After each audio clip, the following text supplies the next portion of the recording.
there were 6 wealthy, powerful men that the DOJ hid for no apparent reason. When Congressman Massie and I pointed this out to the Department of Justice, they acknowledged their mistake, and now they have revealed the identity of these 6 powerful men.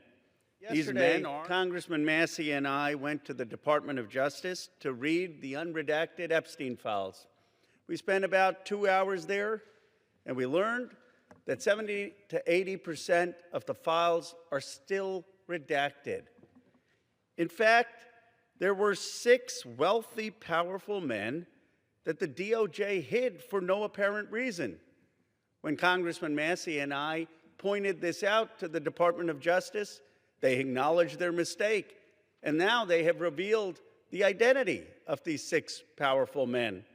These men are Salvatore Navora, Zorab Mikoladze, Leopig Leonor, Nicola Caputa, Sultan Ahmed bin Sulayem, CEO of Dubai Ports World, and billionaire businessman Leslie Wexner, who was labeled as a co-conspirator by the FBI.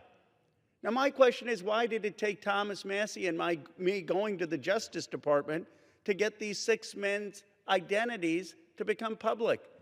And if we found 6 men that they were hiding in 2 hours, imagine how many men they are covering up for in those 3 million files. But the story gets worse. The reality is that Donald Trump's FBI scrubbed these files in March, long before Thomas Massie and I passed the Epstein Transparency Act. Now, my bill is clear. The Epstein Transparency Act requires them to unredact those FBI files. And yet the Justice Department said to me and to Congressman Massie, we just uploaded whatever the FBI sent us.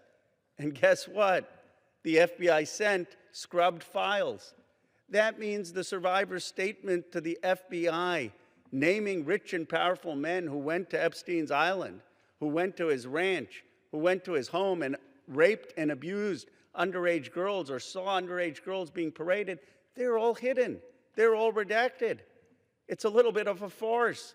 They're inviting all the members of Congress to go to see the Department of Justice, quote-unquote, unredacted files, but they've got all redacted files from the FBI.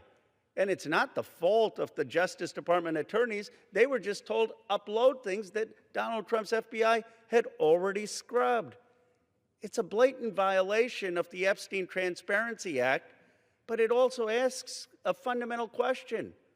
Who are they protecting? Why are they protecting these rich and powerful men, people I call part of the Epstein class? Why are we in a country where there is no elite accountability for people who do the most heinous things?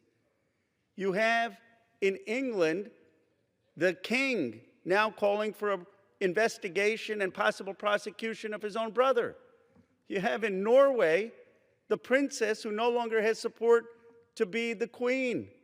And yet in the United States of America, we have someone in the cabinet, Howard Lutnick, who is all over these Epstein files, who allegedly had business with Epstein after he was convicted of pedophilia, and he still is in the cabinet. We need to ask ourselves, are we in America going to have elite accountability? Are we going to call on rich and powerful people who broke the law or cavorted with a pedophile, a convicted pedophile? Are we going to call them to account?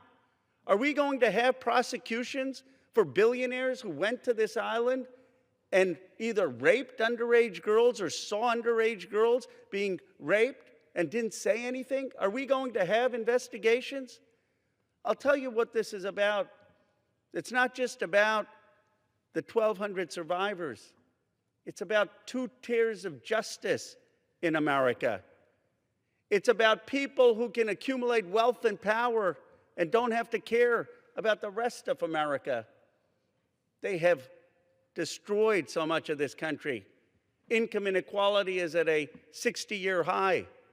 Workers' salaries are less than they have been for 75 years as a part of GDP. Somehow this country seems to be working for the rich and powerful, but it's not working for ordinary working class Americans. I say enough. It's time to begin with accountability for the Epstein class. Hold them in front of Congress, those people who visited the island or did business with Epstein after he was a convicted pedophile. Investigate them, prosecute them, and let's return to democratic accountability in the United States of America. Let's return to one system of justice in the United States of America. Let's return to a place where every American has a stake in this country. Subscribe to One India and never miss an update. Download the One India app now.